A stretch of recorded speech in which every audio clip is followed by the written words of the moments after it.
Welcome back.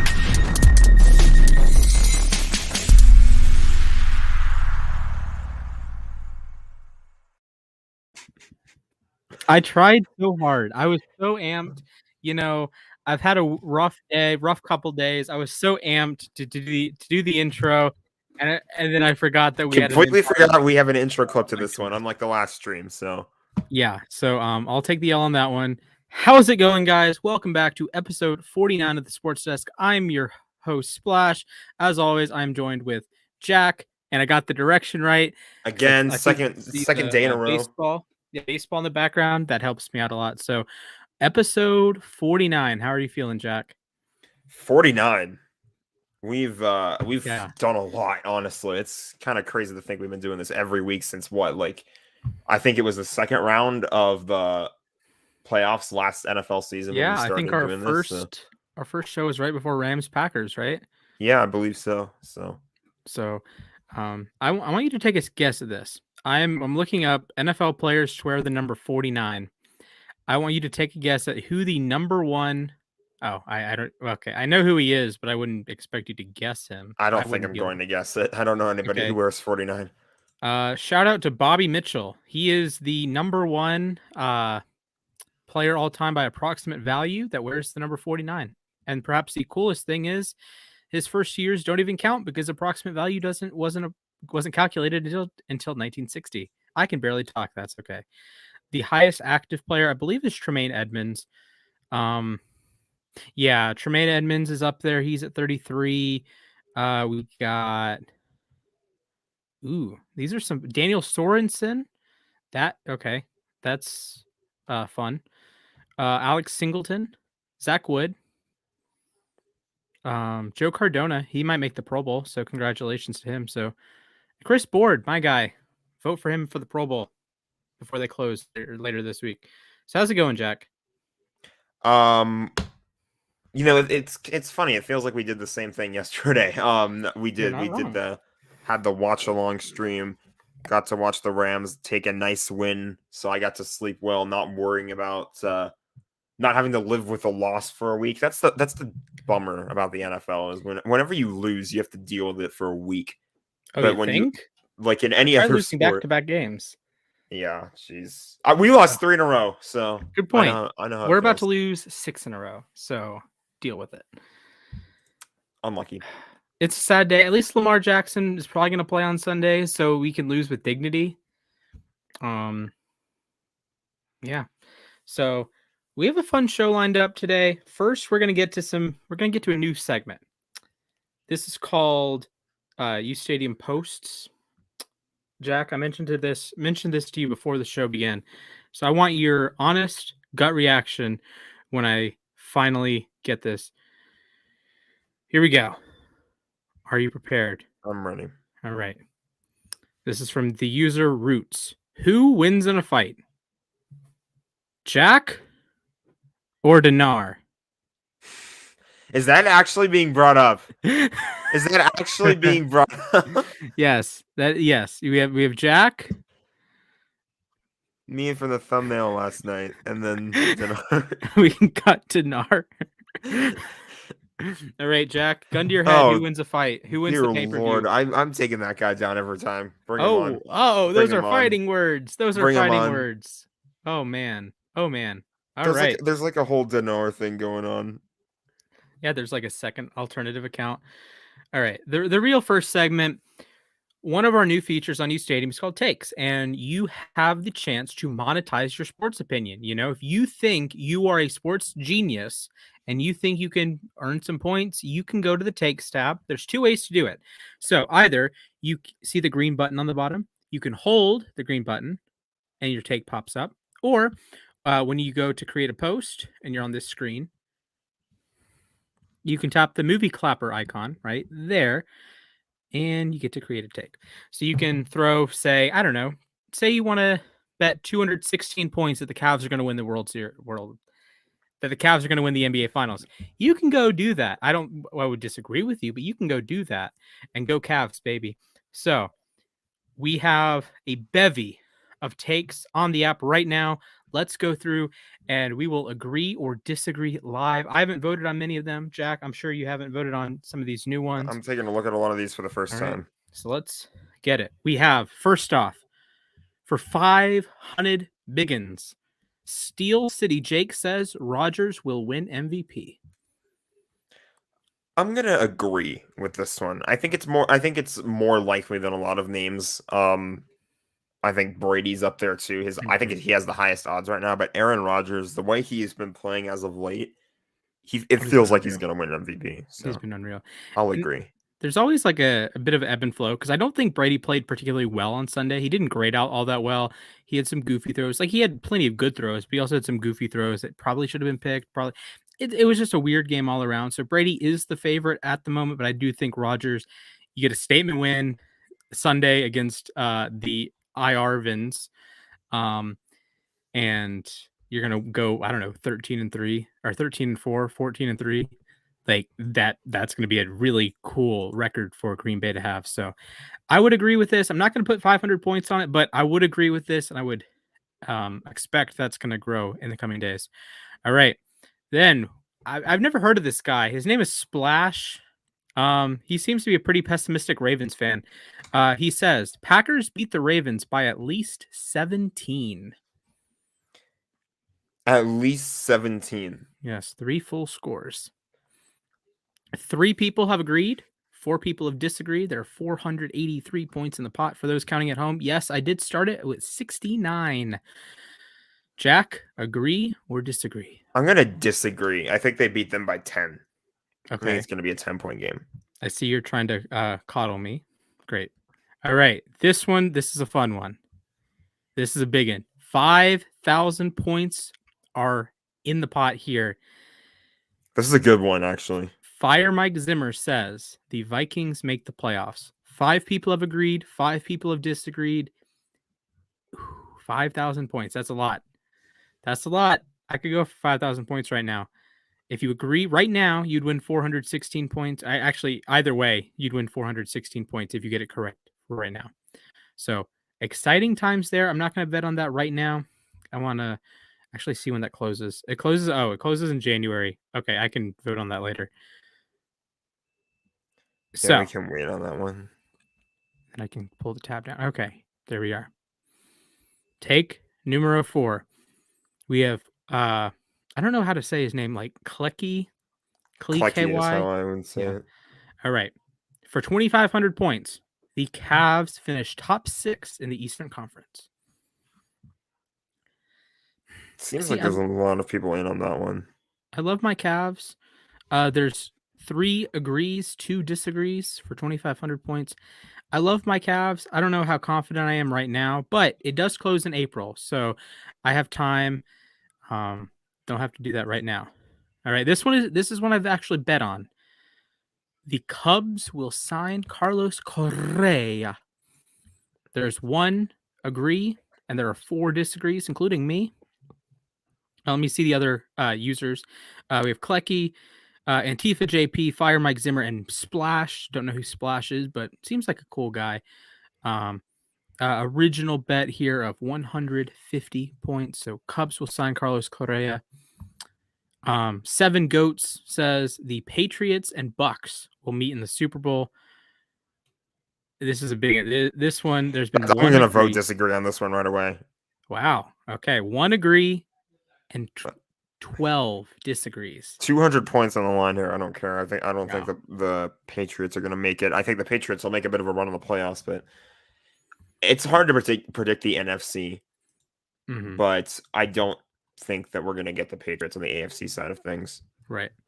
All right. We got the Rockets. This is from Jay-Z, 2016 Cubs. The Rockets will finish with 41 or more wins, get a 500 record, 2,100 points at stake. There have been 2 agrees and 5 disagrees there, 300 points apiece.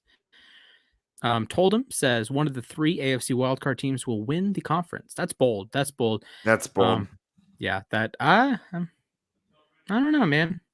I think Indianapolis could. I like what they're doing. I think they have a really high ceiling with what Jonathan Taylor can do, and Wentz has played pretty well this season. So yeah, big respect there.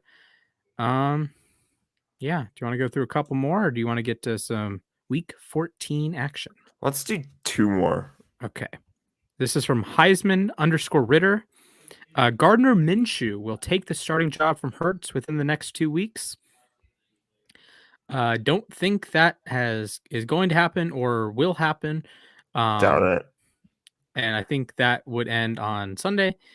So, assuming Jalen Hurts starts on Sunday, we're good to go. And then last but not least, friend of the show, Q Honor. This is a lot. There is 10,500 points on the line right now. The Dolphins make the playoffs. 4 agrees, 17 disagrees. 500 points a pop. So if you need points, since our loyal watchers of the show, if you need points, just let me know. Let Jack know. Let Frankie know. Tag Frankie, tag me, tag Jack, and say, "Hey guys, I watched the show today. Splash said come in and get some points."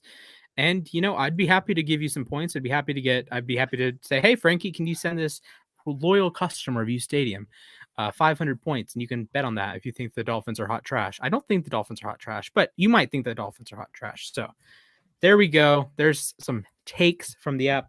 Remember, download the U Stadium app for new content. We have breaking news pushes. Both Jack and I do some breaking news pushes. They're bangers. Zach is all over the college football hype train. He does awesome stuff. Make sure you check out his next show coming up this week. Check out the fantasy guys, Stefan and Chris, right after us at 8:30 p.m. Eastern. We're going live at 6 p.m. Eastern. So about 2 hours from now. Chris, he always comes with the heat. And Stefan, he's going to have a nice week. So anything you want to touch on before we get into some game-by-game action there, Jack? I think we should just jump right in. I mean, we got a lot to talk about. There's a lot of wild things that happened this week, both on and off the field. So yes, I think we will skip Monday Night Football. We went live and talked about it for about 3.5 hours yesterday. If you want our analysis there, we have a show fully dedicated to it. To briefly touch on it there, I'll briefly touch on it. We witnessed the rare DeAndre Hopkins drop on 4th down. That never happens ever. In the red zone too. On 4th nearly made down. A miracle catch. That would have been ridiculous. That would have been like the craziest time. But bottom line, the Rams just showed up when they needed to, and that's a big divisional win despite missing a bunch of key players. Jalen Ramsey did not play in this game. The fact that DeAndre Hopkins was held to really low numbers and no touchdowns while Jalen Ramsey was missing the game is pretty big for the Rams defense. Aaron Donald, 3 sacks. 14 pressures. 14 pressures, ladies and gents. 14, bro. Like, that is the most any players had this season. Crosby had 13 a couple times. Cameron Hayward had 12 week 1. 14 pressures is just ridiculous. Like, Myles Garrett had an awesome game against the Ravens on Sunday. He had 3 pressures in the entire game. Aaron Donald did that 4 times in the same game and added 2 more pressures for good measure. Like, just think about the stupidity there. Like, holy Christmas. Like, Aaron Donald has reasserted himself in the Defensive Player of the Year conversation. I think it's probably going to come down to Watt or Garrett. Depends on if Watt misses any more time, because Watt has probably been better, but he's missed some time, and the pressure numbers don't quite match with Garrett, but the sack numbers are ridiculous. The batted passes, the forced fumbles, everything Watt does, and he's an awesome run defender, so he's just unreal. As long as he plays enough games, I think he wins it. Absolutely. So congratulations to your Rams. Touching on the offense really, really fast. Stafford balled out, I think, over 300 yards passing. OBJ, Cooper Kupp, Van Jefferson all getting touchdowns. Sony Michel played fantastic as the lead back. And good performance all around. Just need to fix some special team stuff. But other than that, I think they are back on the right track for real now. This is Jacksonville. That game was not going to convince me the Rams are back where they needed to be. This game did. This game absolutely did. So absolutely. We'll go from here. So let's transition from one game with a successful onside kick to the other primetime game with a successful onside kick. Bears, Packers. The Bears scored 30 points in a game. They haven't done They were that leading at all halftime, season. I think. Yes, it was 27-21 at the half. Like things you were expecting to see. Not that. There were 45 points scored in the second quarter in that game. 5 different touchdowns of like 35 plus yards. Jakeem Grant went bonkers. Adams had a long touchdown. Lazard had was it Lazard or MVS?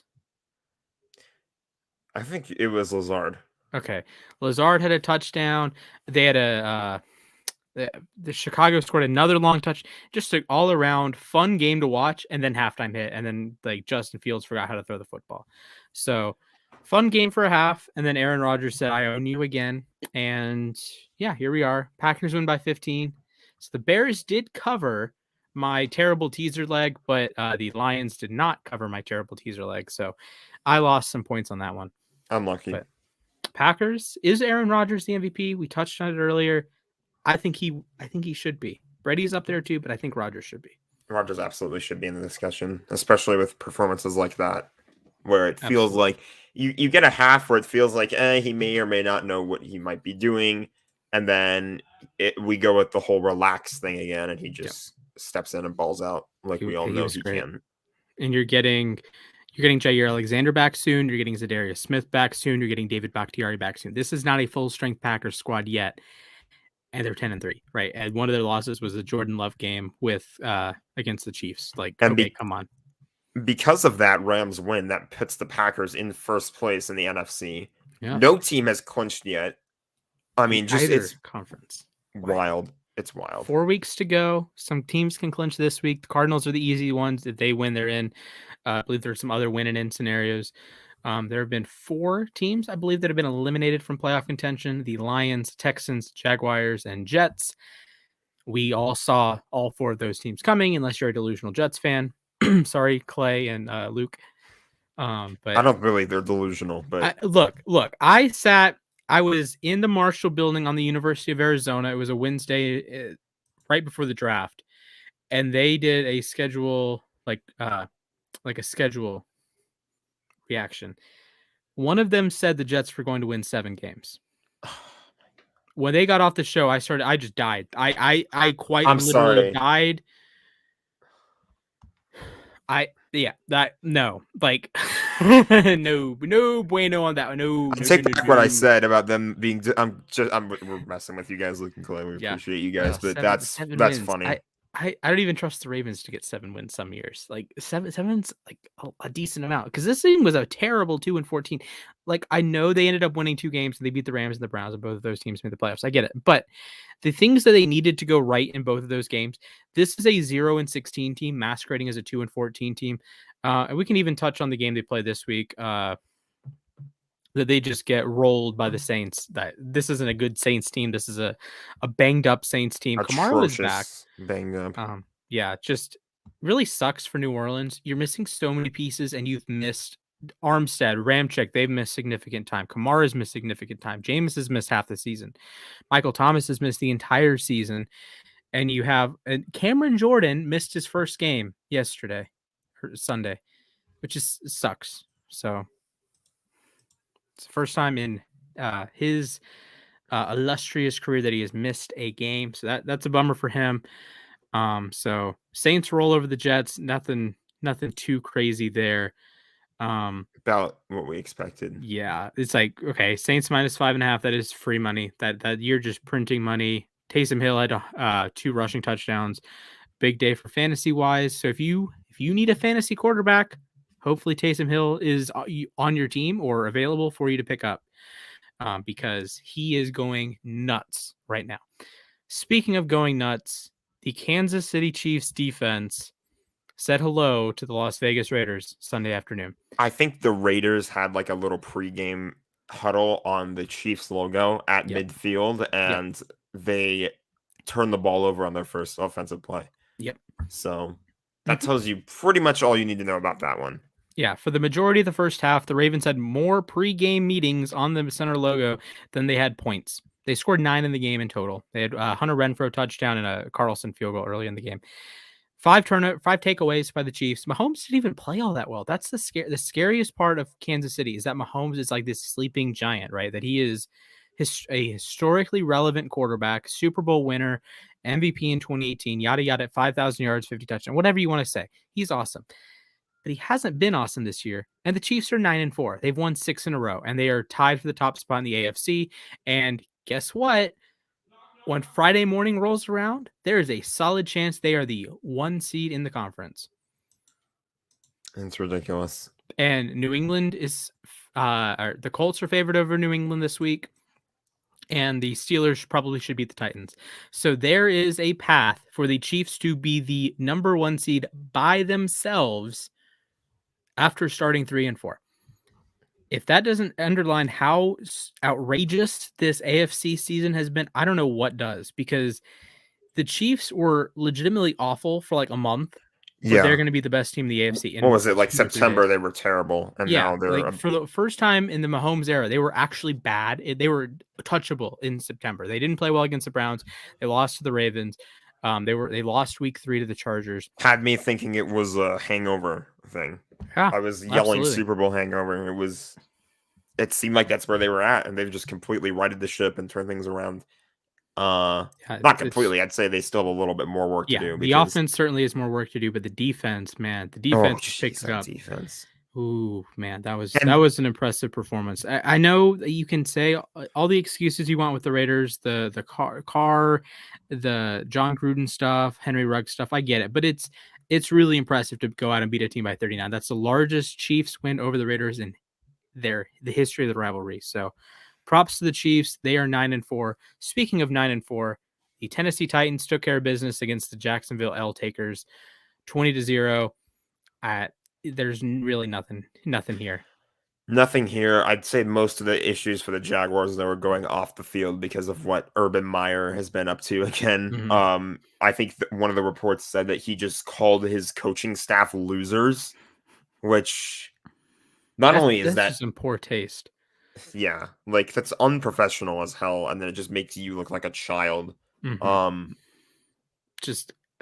I don't even remember all the nonsense that's going on with him, but it's like it feels like when I think about the Jaguars and what they think of Urban Meyer, it feels like there's just a huge distaste, and I would not be surprised if he doesn't last a season. Yeah, I think it's one thing to be like a bad coach. Like David Culley is not a good coach, as far as I'm concerned. Robert Salah hasn't done much this season. Dan Campbell, he has heart. That's cool. Arthur Smith hasn't even done anything special this season, besides Cordero Patterson becoming the best running back in the NFL. But and somehow the Falcons are still in the playoffs.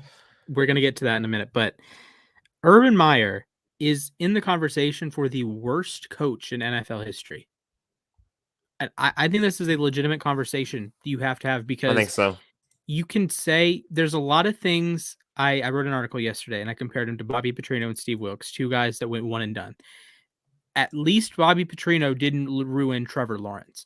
At least Steve Wilkes, he ruined a quarterback. His name is Josh Rosen. Josh Rosen isn't a top 5 quarterback prospect in the history of the sport like Trevor Lawrence is. Urban Meyer had a golden goose land in his lap and he screwed it up. There were 4 transcendent generational prospects in this draft, as far as I'm concerned. Trevor Lawrence, quarterback; tight end Kyle Pitts; Jamar Chase, wide receiver; Penei Sewell, offensive tackle. Those are 4 can't miss, slam dunk. If gun to my head, those are the 4 guys I would pick to make the Hall of Fame one day from this draft class. Even now, when Trevor Lawrence has been trash for 3 months and True Sewell's picked it up, Chase has been good. Pitts hasn't been quite what you expect, but you have 4 transcendent players. Well, what are those teams doing with those players? Well, the Falcons, Arthur Smith, the conspiracy is out that he forgot that Kyle Pitts doesn't wear 84 anymore. He figured out how to use Cordero Patterson, though. Dan Campbell in Detroit has figured out Penei Sewell, and Penei Sewell has been the best right tackle in the NFL the last month. He and Wirfs have just been phenomenal. Like, I know Sewell had his early season struggles, particularly in pass pro, but he's just been a beast the last few weeks. He has been the best run blocking right tackle, and then he's been a premier pass blocking right tackle. So he's lived up to it the last few weeks. And Jamar Chase has 1,000 yards and 10 touchdowns. I mean, what else do you want from your number 5 pick? So And then you have Urban's a Urban disaster. Meyer. Urban Meyer was asked about Andre Cisco playing more, and his quote was Cisco is playing a little bit more. I believe I don't know his numbers in front of me. Cisco didn't play any defensive snaps on Sunday. That's what you call gross incompetence. Andre Cisco is really good. He's gonna be nice. He just needs to be on the friggin' field. These teams, I know I'm not a GM. I know I'm not in the room with these guys, but at some point you gotta put the man on the field. You spent a 3rd round pick on him. But it's just mind blowing to me how he says that. Like he just the joke that Rams Twitter was making is that Sean McVay knows more about how his past players are doing than Urban Meyer does with his current players. Like you have Sean McVay literally listing off like memorizing plays from like years and years ago, and Urban Meyer is like, "Oh yeah, this guy's playing more." Like I don't have the numbers in front of me, but I think he's playing more, and he hasn't played at all. So come on. I'm not saying every single coach should be on that level of like, oh, I can like take this random play that happened 8 years ago and instantly remember it. But like, just come on. Yeah, there's like, to me, there's kind of 3 categories of coach, right? When you hire a guy, you're hiring him for one of 3 reasons. Hopefully you get a combination of the 3. So you have the offensive/defensive genius, think McVay, Shanahan, Belichick.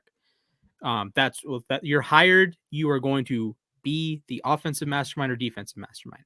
Then you have the CEO types that are kind of galvanize the troops a little bit, that are not even galvanize the troops, that just kind of oversee everything. They're just there. They're coordinating things. Mike Tomlin, for example, John Harbaugh, for example. And then you have the motivator types that are squeezing out every ounce of talent from their squad. Dan Campbell, I think I would say John Harbaugh is way in this category this year, but the best coaches are in the middle of that Venn diagram, right?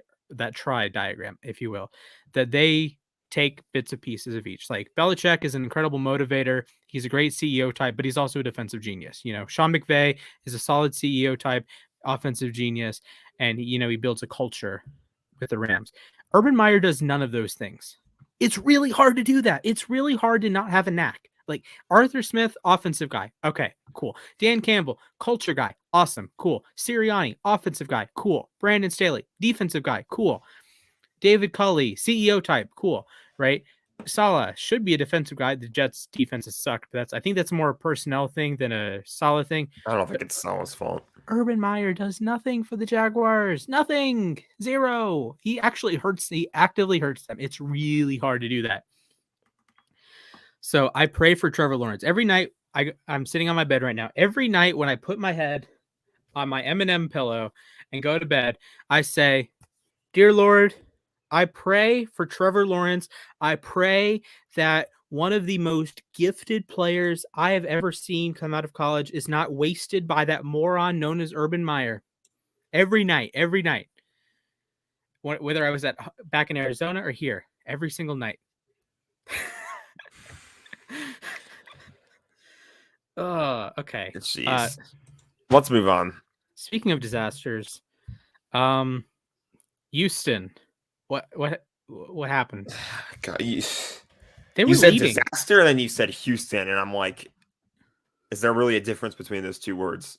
You're right. And I think the funniest part about Houston this year is that every other year, there are like 2 years in NFL history that they are not the biggest locale. You can argue like the expansion Bucks 76-77, the 08 Lions, the 1-31 Browns.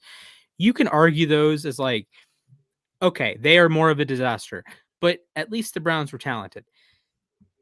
This Texans team is a dumpster fire, but none of us care because we look at Jacksonville, and Jacksonville somehow, some way is more of a disaster than Houston. As I mentioned in like preseason stuff, Houston has no talent. It's the SpongeBob and Squidward ring. I have no talent. Pretend I have the Texans logo on my face. I have no talent. Yes, that is the Houston. Well, besides Deshaun Watson, but Deshaun Watson. If I am lucky, maybe some of their talent will rub off on. If I'm lucky, some other tentacles will rub their talent on me, something like that. Something like that. Something So, about rubbing tentacles or whatever. to Houston's credit, Jacob Martin has figured it out. Jonathan Grenard has figured it out. So they have some pieces. There was, I think, a USA Today writer wanted Camus Grugier Hill to be like the superstar. And like, have you ever watched him play football? He's like a solid player, but he's not like Bobby Wagner. So offensively, it's Brandon Cooks and David. I feel bad for Davis Mills. I do. I think with a better team, maybe he's like competent, but it's just ugly in Houston. So Seattle comes in, whacks them by 20. Russ Good is for back. Seattle. Look, it's bad defense, but Russ is back. I'm super excited for Seahawks Rams this week. That's a potential game of the year candidate. I feel like I need Russ to go nuts so he can he's obviously out of MVP race, but he needs. I would like him to go like nuts, like 5 or 6 touchdowns, 450 yards. Like the Rams are already going to make the playoffs. Like I get it, but they need to win for the division. I'll say that Okay, that's because fair. the fact That's that they fair. beat Arizona keeps the divisional race But- alive. They're only a game back now. So Did you see what Cliff Kingsbury said after the game? what do you That say? he said they should lose out so they don't have to play at home in the playoffs. Oh my goodness. He's admitting defeat at what is their record? Like 3-3 at home with 11 Yep. turnovers or something. 7-0 on the road. Oh my It goodness. was a little tongue in cheek. But hey, to be fair, the Cardinals did collapse last year. Shout out to Nick L for the information. So Seattle comes in, whacks them 33-13. Good win for Seattle. Tyler Lockett went off. Rashad Penny had 130. Oh yeah, the most Rashad Penny rushing had a yards great of the game. day and 2 touchdowns. So big props to him. Finally figuring it out. Hopefully, so good for him. Now he's got to go up against Aaron Donald next week. So good luck. Yeah. Staying in the NFC West, San Francisco pulled one out of their butthole in overtime. I don't know how they got out of it. Like they had the great. I think Cincinnati's better, but that was a goofy game. I would take Joe Burrow and Jamar Chase over Jimmy Garoppolo, and I mean I don't even know who their main Debo I guess was out. Oh no, Debo was in that game. It's Ayuk now because they used Debo as a running back. Yeah, Debo's a running back pretty much. I think you have Joe Mixon there too. With George, okay. Here's my. I can't like monetize this, but we're gonna go full screen here. Go ahead. Okay, ladies and gentlemen, I'm gonna adjust my camera. Ladies and gentlemen, the clutchest player in the National Football Conference is not Tom Brady. It is George Kittle. There is no player I trust more to make a play in a key spot in the NFC than George Kittle. The AFC, Justin Tucker, have at it. But George Kittle is the clutchest player in the NFC. Overtime, end of the fourth quarter, whatever it may be, he will catch the football and he will truck all of your defenders and carry you to the end zone. He will carry you to victory. He did it against the Saints. He did it against the Bengals. He had one whale of a game on Sunday. He is the sole reason they won that game. Well, other than the Bengals forgetting how to return punts. So I've witnessed this multiple times in my life, and it's not fun. George Kittle is good at football. And he is awesome. Tight end 1. I was saying tight end 1 before the season started. It feels like I think back to the last couple of years, like especially during their Super Bowl run, whenever the 49ers were in like a close. He was an All-Pro that year. Yeah, they were in like a couple close battles. They needed somebody to come up clutch for them. Every single time they go right to George Kittle, right to 85, and he delivers. So he's like 350 yards, 4 touchdowns the last 2 weeks. He is going nuts. And it sucks because I don't hate George Kittle as a person. I think he's an awesome guy, but I cannot stand playing against him. Yeah, he is on that top 5 of guys that you don't want to face him. There's guys that are really good in the NFL, but you can kind of like plan around them. You can't plan around George Kittle. Like George Kittle is one of the most impactful non-quarterbacks in the NFL. And he plays tight end. That's the funniest thing. That you think, okay, well, quarterback, tackle, like left tackle, corner, edge, right? Those are wide receiver. Then Kittle's a tight end, and he is perhaps the most impactful offensive player other than like the quarterbacks. So that's just crazy. He is just spectacular. The Niners did win in overtime at Cincinnati. They covered the spread, which sucks because I picked Cincinnati money line. So whatever. Joe Burrow was awesome though. Joe Burrow played fantastic. We're gonna talk about Herbert in a second, and there's always gonna be a comparison there. But the things Joe Burrow does with Jamar Chase, all of us, he couldn't hit a deep ball last year. Now he's one of the best deep ball passers in the NFL. All mad props to the Bengals. I feel like they're gonna end up winning the division because Baltimore's about to lose their next 4. But Burrow's been spectacular this season. I think he's been Pro Bowl caliber. Jamar Chase is back in the All-Pro consideration. He went for 2 touchdowns. T. Higgins has 3 straight 100-yard games. Joe Mixon has a touchdown like the last 10 games. And Trey Hendrickson, I think he's banged up now, but he did have another sack. It's 8 or 9 games in a row with the sack. So he's balling. Logan Wilson, Chidobe Awuzie is playing well. So this is a very good Bengals team. I would not want to face them in the playoffs. They look scary. They really do look scary. What a glow up it's been for the Bengals this year. Mm-hmm. Well, I think it's time to bite the bullet and talk about Ravens-Browns. All right.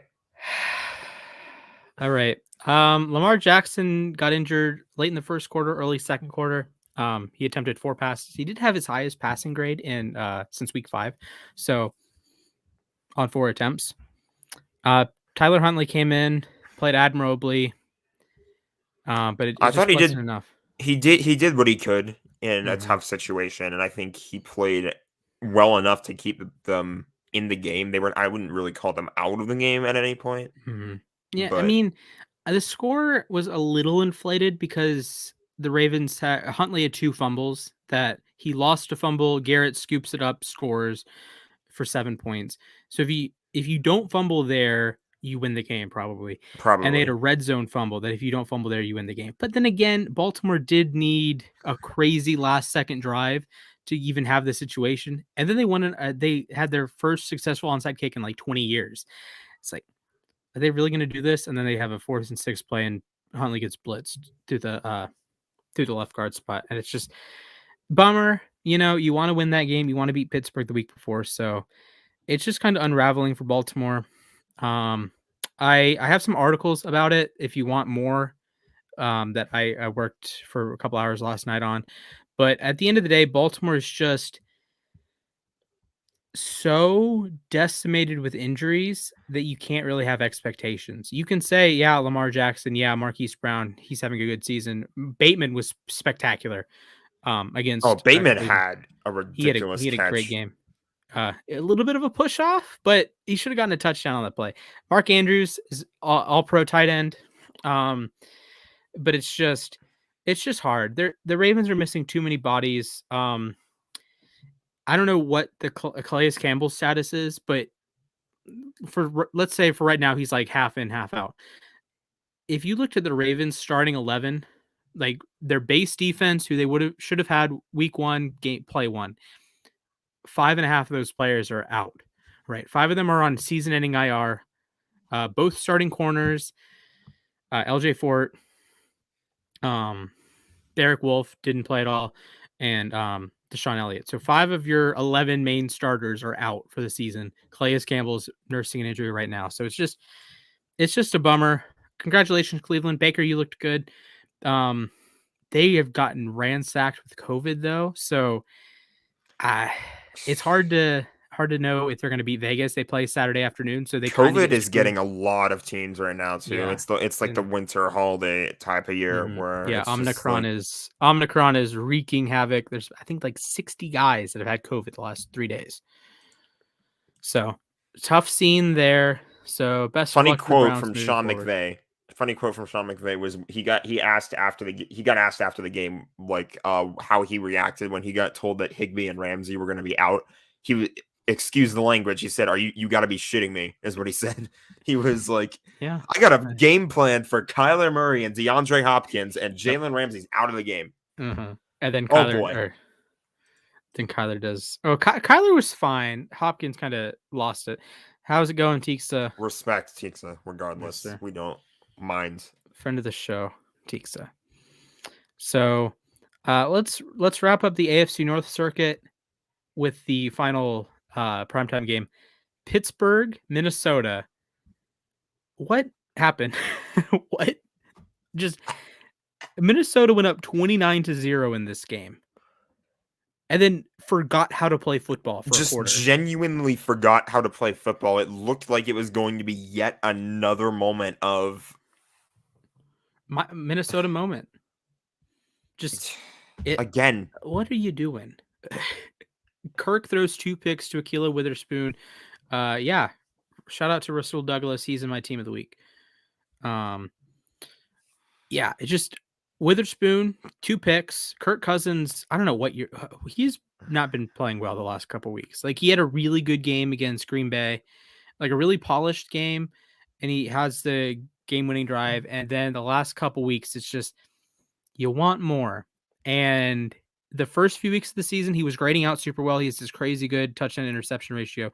The last few weeks, it just hasn't been the same. And I don't know. I'm kind of selling my stock on Minnesota, even though they won. Even though Dalvin Cook was running through holes that were like the size of highways. Like I'm not even joking. Like I have like this is a pretty wide table. He had like 10 tables like side to side here. Like we are talking a long like wall to wall. He had. I've never seen Pittsburgh get run through like that. That is like Madden. So much for the steel curtain. Yeah, that is like Madden on rookie. What was going on there? So, shout out to Ben Roethlisberger. He played really well in the third, fourth quarter.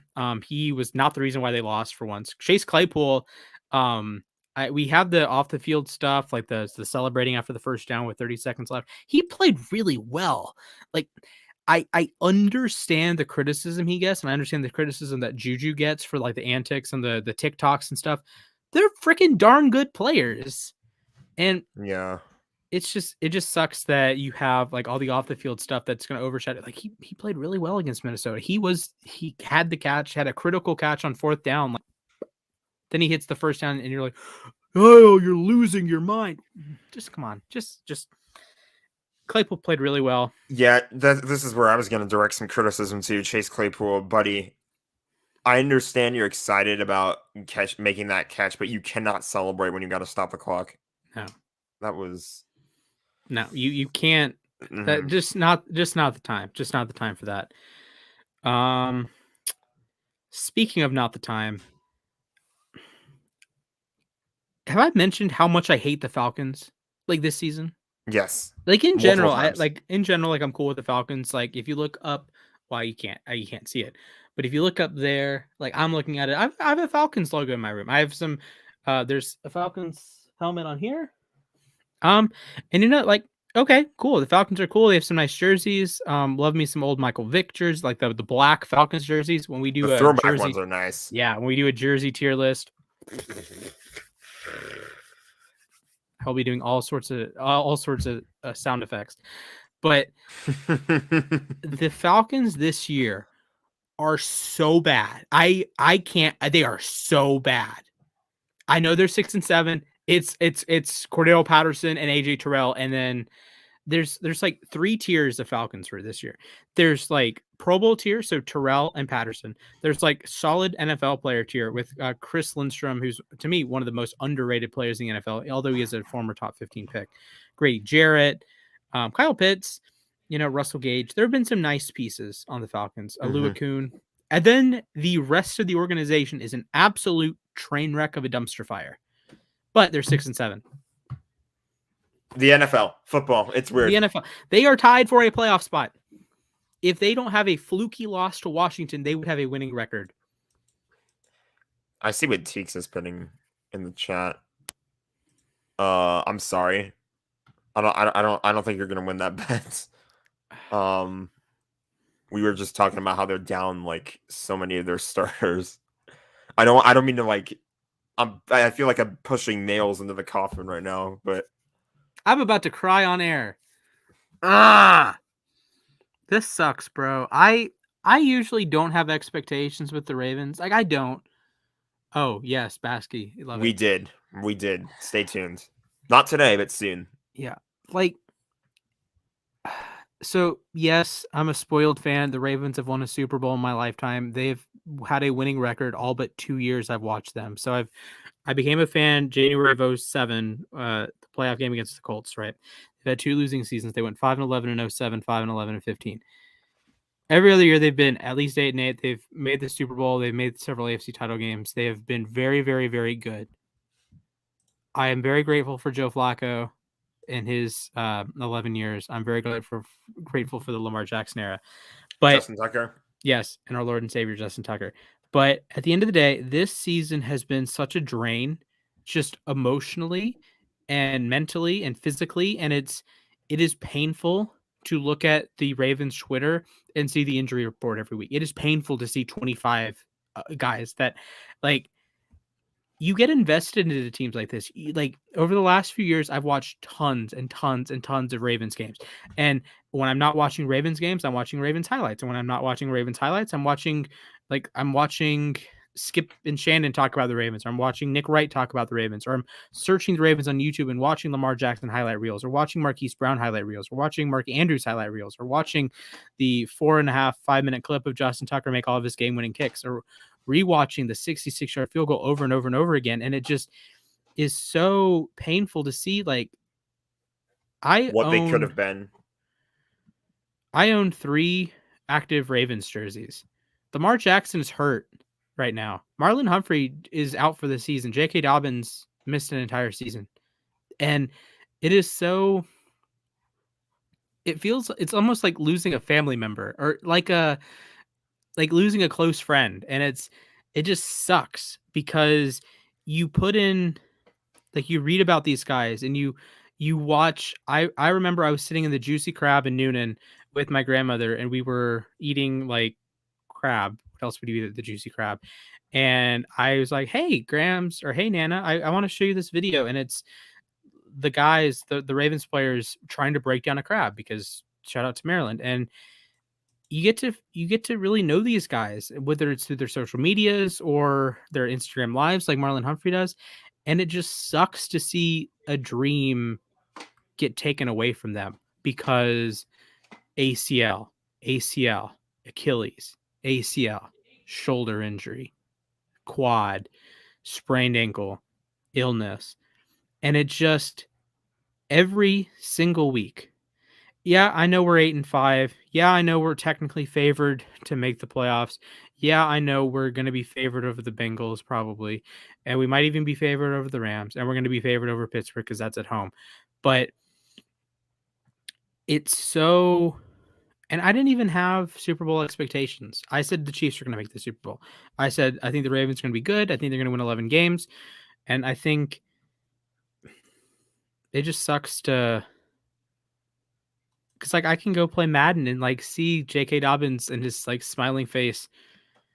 It's like, oh, this is pain, you know? Or you have, like, Marlon Humphrey is a really, like, iconic smile. It's like this, it's like huge smile. You can see his teeth, and it's just like, I want you on the field, man. I know you get raked through the coals in the group chat, and I know that you've been burned by Khalif Raymond, and Justin Jefferson took your lunch money, and I get all the bad things. I know Lamar's thrown 4 picks in a game, and I know that he hasn't played well the last 2 months, but he's still my freaking quarterback, man. And it just sucks. I get it. I understand. I get it. We should probably move on to a lighter note so that you don't get too upset. Where are we at? Mitchell's not wrong. I do have Browns DNA. And I'm an Atlanta sports.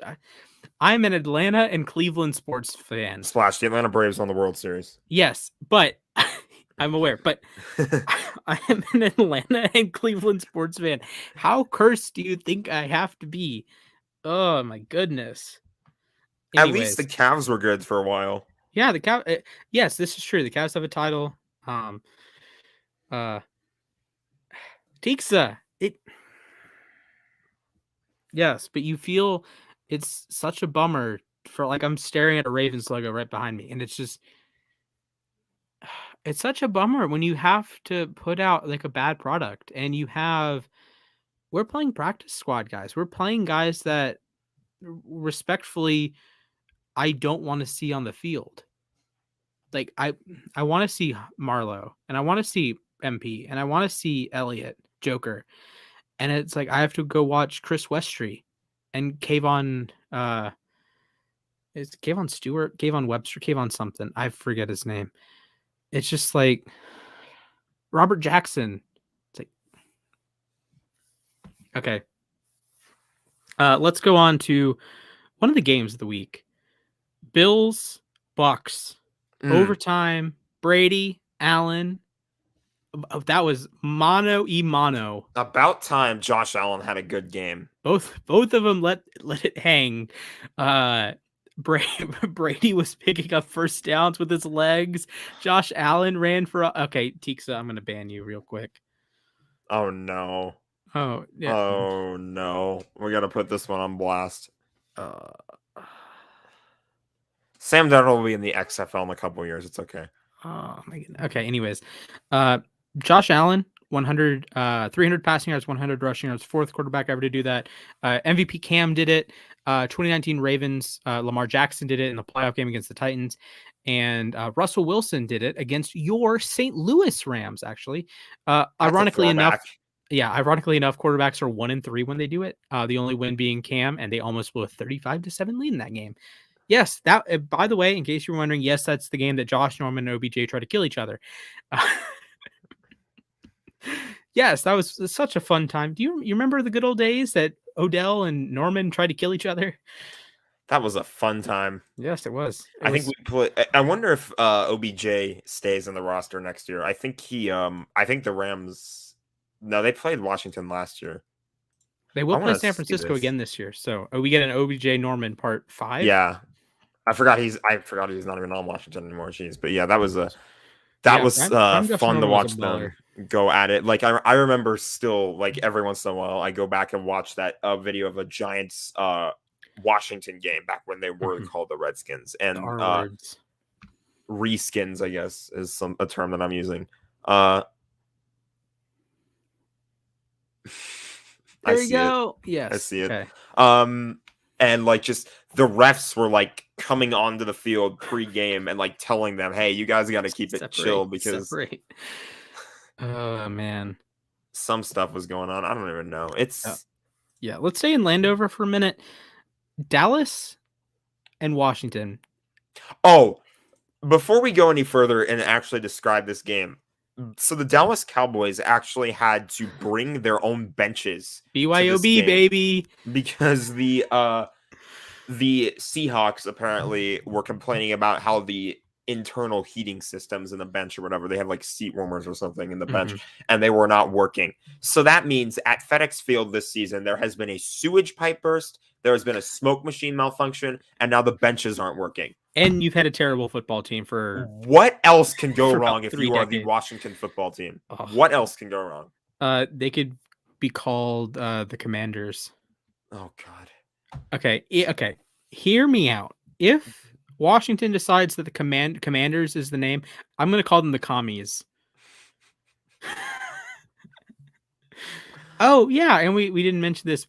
A pair of scissors. Yes, on the field. Yeah. Jesus. Heineke's it's like that team is Murphy's Law. Anything that can go wrong will go wrong. And then you have the Theismann torn ACL and the Alex Smith broken, or I guess both of them are broken legs, like same spot on the field.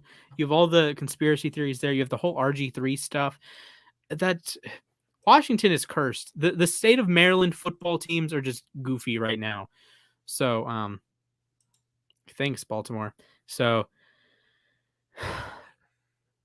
staying with the, I guess we haven't even talked about the game. Yeah, talk about the game first. Dak Prescott, what are you doing? Like, I like Dak a lot. I think Dak is really good. I said before the season he was better than Lamar Jackson, a top 6 quarterback. He hasn't been the same since his injury. Like, he put the ball in harm's way about every 5 throws. And Taylor Heinicke did his best to put the ball in harm's way as much. If I remember correctly, one total big-time throw in that game, Heinicke had it. It should be the Sims touchdown. That was a 60 yards in the air from Heinicke. One big-time throw combined, 8 turnover-worthy plays. Both of them had 4. Just a disastrous game. And then Dak tries to throw the game away. Cole Holcomb comes away with a pick 6, and it's just... I didn't even factor in Kyle Allen's stats, but that was just an ugly game. I don't think there's a player that I hate watching more than Kyle Allen. Like I would rather watch Duck Hodges. I would rather watch Drew Lock than friggin' Kyle. At least Drew Lock has some positive things. That I get the people that hype him up. Oh, he has a big arm. He does this.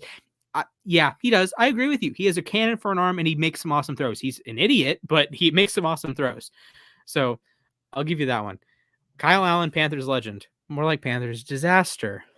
He did win a couple games for them that one year. The year that Cam was out. I think he also was the guy that got decked by Jalen Ramsey, which meant that Alex Smith had to come back into a game. That's right.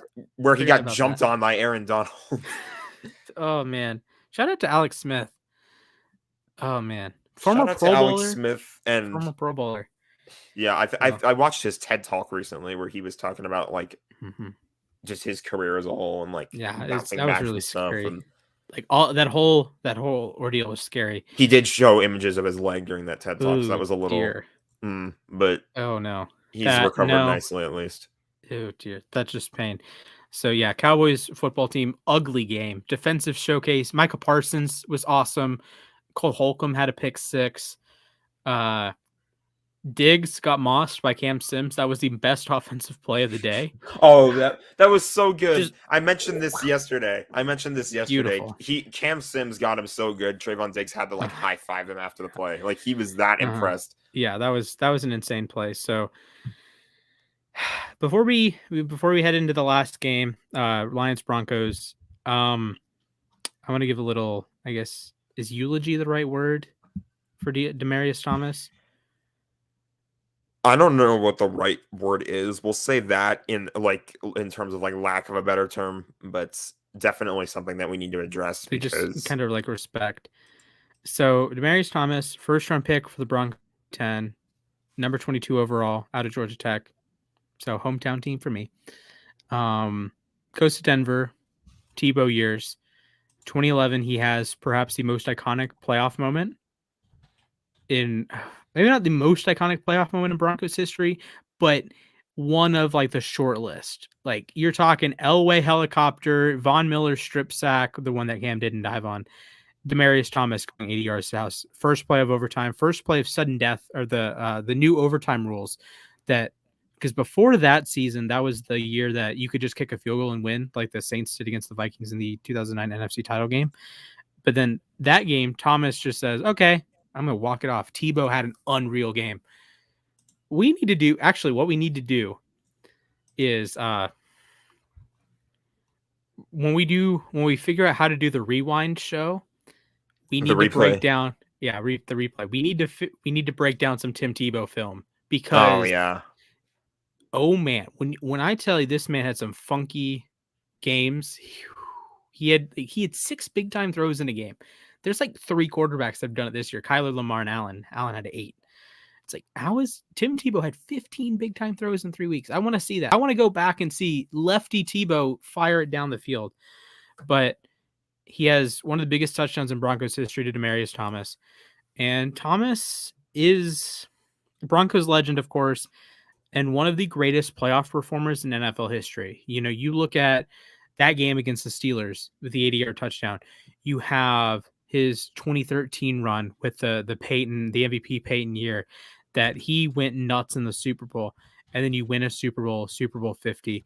Also played with the Jets, was on the Patriots practice squad, played a little bit with the Texans. I forgot that he played with the Texans. He passed last week, late in the week. So he was one of my favorite players to watch growing up. I remember all those stupid Broncos games that would be Sunday Night Football, even though the Broncos sucked. And Demaryius Thomas was like one of the reasons. Hey, it's like, I'm okay. I'll watch this game. And instead of going to bed early, hey Dad, can I watch Sunday Night Football, please? It's like, okay, Ryan, whatever. So thank you for the memories there, DT. We had I'm looking for another picture. We had Von Miller with this nice tribute during the game last night.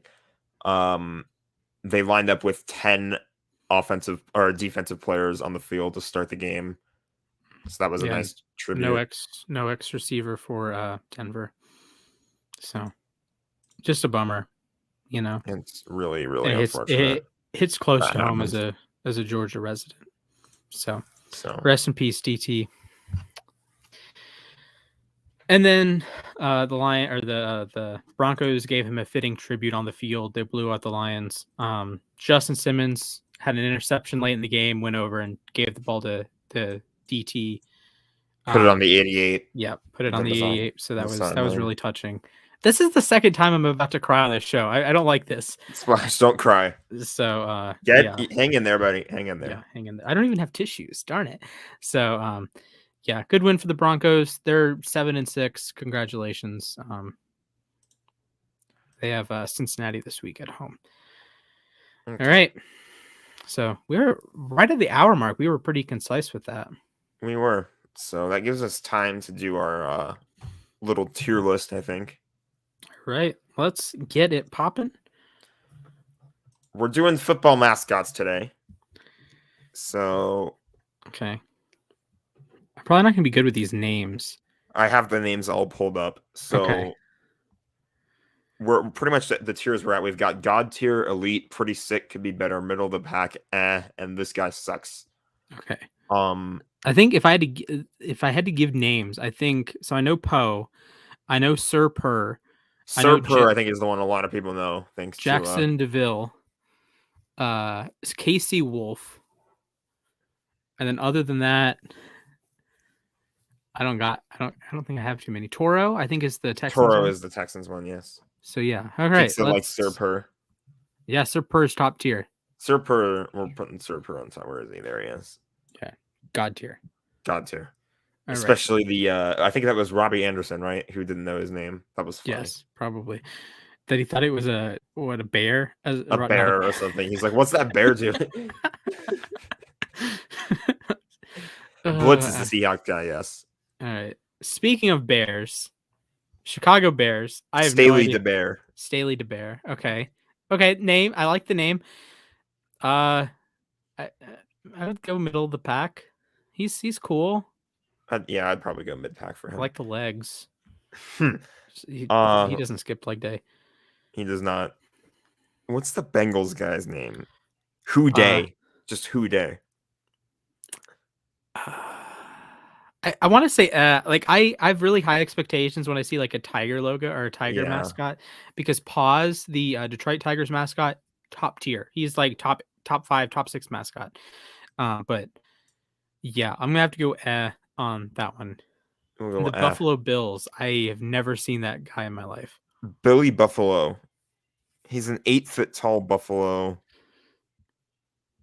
That's about all the information I've got on him. I'm thinking or this guy sucks because I've never seen him before. I'm gonna go I think he could be better. I don't know the Broncos guy's name. I've seen him before. Is it Buster Bronco? Let me see. I think that might be Boise State's mascot. Yeah, I think Buster Bronco is Boise State, but I don't know. I can vibe with it. Maybe not as good as Texas, like the Rangers mascot. Which I forget what his name is, but I could say like pretty. Oh, that's funny. It's better. Miles. That's funny. Okay, that's Mile High City. Yes, I would say pretty sick could be better. Yeah, that's fair. Right, the Browns. Is next. I think he's solid. I would go middle of the pack. Yeah, I'm trying to remember his name. This is a different one, though, so I don't even know this guy's name, but we'll go middle of the pack. Then we got Tampa Bay. Tampa Bay is Captain Fear, is what it's called. Doesn't strike too much fear into me, and this picture looks like he's tied up. Yeah, not as good as yeah, I'd go middle of the pack or I'm cool with either. We'll go. Big Red, I think this is his name. Yes, Big Red. Looks like Kyler. Cardinals. Does look like Kyler. I think he has the same number. Yeah. We can go. I kind of like him. I can go pretty sick. Could be better. Yeah, pretty sick. Could be better. Casey Wolf. I think you said his name was. Yeah. I don't understand the allure with Casey Wolf. I haven't liked the Chiefs like mascots and the things they do. I love Slugger, the Royals mascot, but I think I will have to pass on Casey Wolf. I think he looks a little ridiculous. I like the nose. I do like the nose, but I think he looks a little Do ridiculous. we go or this guy sucks? I wouldn't go this guy sucks because I think he's in the Mascot Hall of Fame. Okay. This guy I know his name is God tier. Blue. Just God tier. Blue is God tier. Yep, God tier. The Philly fanatic of NFL mascots. The Gritty of NFL mascots, if you will. Yes. I think Gritty is up there for hockey. Just absurdity, but it's hilarious absurdity. So yeah. Cowboys dude. Rowdy. I think this guy sucks. This guy's weird. Yeah, I've never vibed with the Cowboys mascot. The Dolphins mascot looks weird too, honestly. It looks weird, but I think it's it's almost like a kind of like how a clown is like intentionally ridiculous. I think the Dolphins one like is so over the top ridiculous that it works. His name is TD, which is the Dolphin. Okay. That is very cheesy. That okay. That just earned an for me. Yeah, that earns an Like without that, I'd probably go middle of the pack, maybe pretty sick. But I think we might have up next our only unofficial mascot, the Boltman for the Chargers. I don't have words for that. This is not bias. No, it's not. I don't know what's going on there. I think it's just some fan. I don't like the humanoid ones. Like I think the Bucks one is kind of okay, but I don't like the humanoid ones. I've seen some good humanoid ones, but they're like spacemen. Like I think the LA Galaxy had like an astronaut mascot or something before. That was okay, but okay. Eagles guy. I like the Eagles one. I yeah, the Eagles that's cool. I think that's elite. I think it's Swoop. His name is maybe a little bit better than the Broncos one. Not as good as Serper and the elite Colts one. Freddie Falcon is elite. I like Freddie Falcon. Freddie Falcon's really. That's the one thing you like about the Lions or the Falcons this year. Jacksonville's a god tier. Yeah, I love I forget his name, but Jacksonville. Yeah. Yes. I love the way he like trolls opponents. Bungee jumps off the roof. Yes, and he dressed up as a ghost when Sam Darnold came to town in 2018. Did he actually do that? Yes. Oh my god! Oh, and this was the first year I was writing for Primetime Sports Talk, and I said, "Hey, editor, please, if you can, get Jackson DeVille wearing a ghost for the article." And yep, Jackson DeVille wearing a ghost, wearing a sheet was my article picture. So thank you, Anderson or Jeremy or whoever did that. Rory is the Lions mascot. That's a really crummy name. It is a really I could barely say it. It's spelled Roary. We're gonna go with the name. That's with the TD. I think it goes in because of the name. Yeah. Pat Patriot. I'm sure everybody's sick of seeing that guy at a Super Bowl, but yeah. Oh, I don't like the NFL ones. I don't like the humanoids. So I don't like the humanoids. Don't like the humanoids. Rampage, I'm gonna put elite. I'm not gonna say god tier, but I do love. I think Rampage is solid. Yeah, Rampage is solid.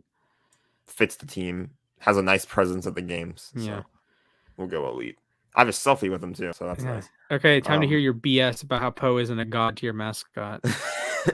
It's just because I've never really seen him too much. Okay, well, I didn't complain about not seeing Rampage. Okay, there you go. First of all, Tiksa hates our Rory disrespect. See, I think he's fine. I just don't like the name. I think he's like a cool mascot. Like he's probably better than the Bears one, but I think the Bears. I'll tell you what, we'll move him up to middle of the pack. But the that's name fair. That's fair. Okay, and then I'll let you have fucking God tier. Yes, God tier Poe. Top 5 mascot, baby. What are these Saints mascots? They have Sir Saint and Gumbo. Gumbo's the dog. I kind of want to move. I kind of want to move all of this guy sucks up and then just have that one by itself. I like Gumbo. I like Gumbo. Gumbo's cool, but I don't know, man. The Sir Saint. What do dogs have to do with the Saints? Like, I don't know. I'm actually curious now to see this. Why is he a dog? Like, name is cool. I can vibe with it, but like, why is he a dog? Like, I get the. But then again, it's like why did the Colorado Avalanche have a dog as their mascot? So it's like I have no idea. It's the NFL's poop emoji. Yeah, pretty much. Yes. Okay. Blitz is elite. I like Yeah, Blitz. Blitz is a good mascot. Who is this guy? The Steelers guy. Steely McBeam is his name. I think that's not a bad name. I think he could go pretty sick, could be better. I think he's the best of the humanoid mascots. Yeah, that's for sure. I can agree. Toro's cool. Yeah, I like Toro. I I like think he's Toro. elite tier, top 10. Why do the Tennessee teams just have horrendous mascots? T-Rack is his name. I don't know what that means. I don't know where that came from. T-Rack. T-Rack. T-RAC. I don't know where that came from. I gotta think. I'm Googling this.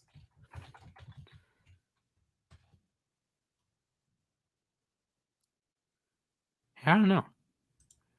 He's a raccoon. Why? I don't like, why is his name F tier. Just F tier. Yeah, just I can't And then I would figure out his say name. I'd say Minnesota has a solid mascot. Yeah, Minnesota has a good humanoid one. Like not elite, but like I think it can go with Steely McBeam.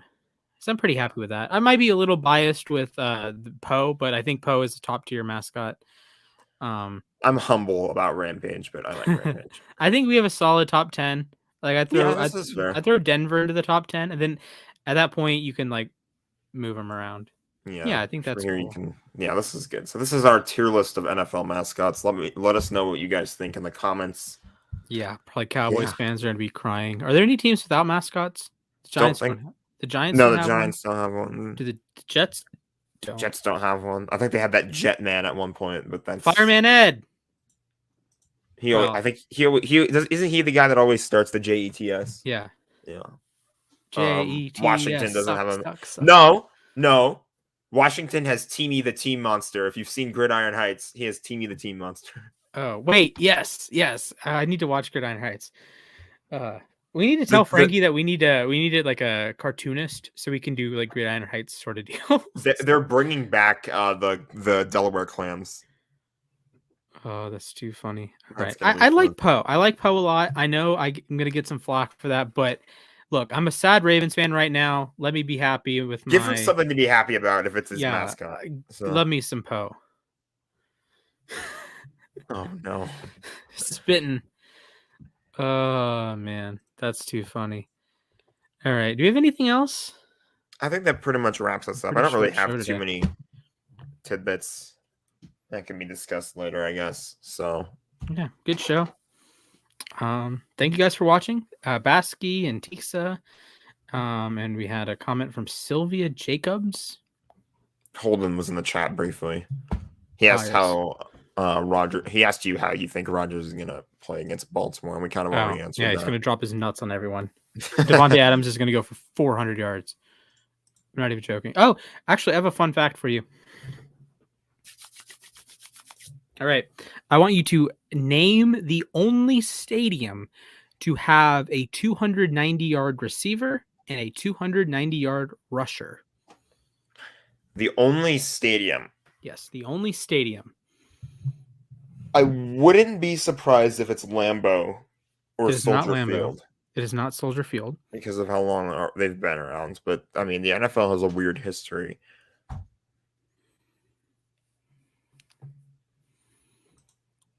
I'm going to go with... this is a tough call, actually. I could be way wrong. I'm going to go with AT&T Stadium in Dallas. AT&T Stadium is incorrect. Minnesota Stadium is also incorrect. It used to be the Metrodome. Now it's US Bank. And Lucas Oil is wrong. Arcidium is wrong. The correct answer is M&T Bank Stadium. Jimmy Smith, the GOAT receiver, Jimmy Smith dropped 290 receiving yards on the 2000 Ravens in a loss, week 2. And Jamal Lewis ran for 295 yards in a game at M&T Bank Stadium. So there's your trivia for the day. So any last words before we wrap it up? Like the stream and subscribe. Yeah, make sure you the like Le'Veon the bell. You ring a ding ding that Le'Veon bell. hopefully I can get rid of that joke later when J.K. Dobbins and Gus Edwards are back. So it's a sad day in Ravens Nation, Ravens flock. So with that said, ladies and gentlemen, remember Aaron Donald does in fact train with knives. 14 pressures yesterday. I can't even get over that. I can't even do the knives right now. 14 pressures. 1, 2, 3, 4, 5, 6, 7, 8, 9, 10, 11, 12, 13, 14. Aaron Donald's the GOAT. That is just insanity. Pure insanity there. Tiksa, you are correct. Splash facts. So remember, everyone, Aaron Donald trained with knives.